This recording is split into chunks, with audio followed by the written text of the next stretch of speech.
आसिला Ayushman card को नहीं बड़ अपडेट ओडिशा रे केबेठारु लागू हेबो और कौन सुविधा अच्छी यही कार्ड रे जानिबा पई भिडियोटी को शेष पर्यंत निश्चय देखंतु।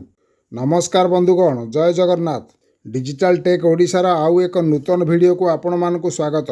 बंधुगण, वीडियोटी आरंभ करने पूर्व आपण मानकु अनुरोध, जदि आपण माने एही चैनल को नुआ देखुचंती बा ए पर्यंत सब्सक्राइब करि नाहंती, दयाकरी एबे ही सब्सक्राइब करी पाखरे आसुथबा बेल आइकन को दबाई ऑल को सिलेक्ट कर दियंतु, जहाद्वारा आम चैनल रे अपलोड हेउथबा इनफॉर्मेटिव वीडियो गुड़िक आपण माने सर्वप्रथमे देखिपारिबे।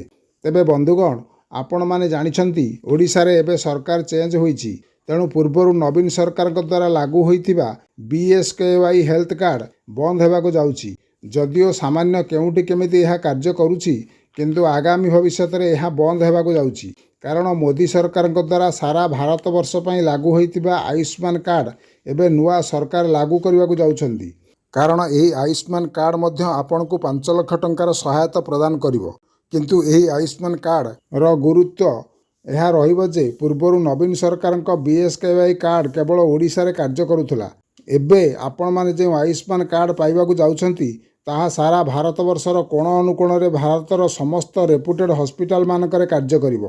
कारण ओडिशा रे आज पर्यंत हाई टेक्नोलोजी हॉस्पिटल यथेष्ट नथिबारु आमको अधिकांश समय रे बाहर को जथा बॉम्बे, दिल्ली किंबा बेंगलोर जिबाकू पड़े, किंतु सेठारे एही बीएसकेवाई कार्ड टी काम करि न थाए, तेणु आमको निराश हेबाकू पड़िथाए।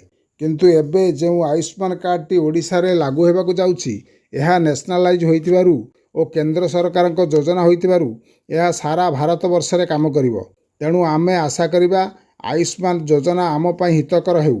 आउ सबुठारु गुरुत्वपूर्ण विषय हैला, आमर प्रिय राष्ट्रपति द्रौपदी मुर्मू अष्टादश लोकसभा को संबोधित करने समय रे एक गुरुत्वपूर्ण सूचना देइछंती, जहाँकि आम मानक पई बा प्रत्येक वयस्क भारतवासी खुशी खबर। भारतर 70 वर्ष बयस अतिक्रम करिथिबा समस्त वयस्कों चिकित्सा आयुष्मान कार्ड माध्यम हेबो। यह बीजेपी सरकार निर्वाचनी इस्ताहार थिबारु प्रधानमंत्री कहिथिले वयस्क लोकमानकर चिकित्सा पई आउ चिंता करबाकू पड़िबो नाही, कारण समस्ते आयुष्मान भारत सह जोड़ी होई रहिबे।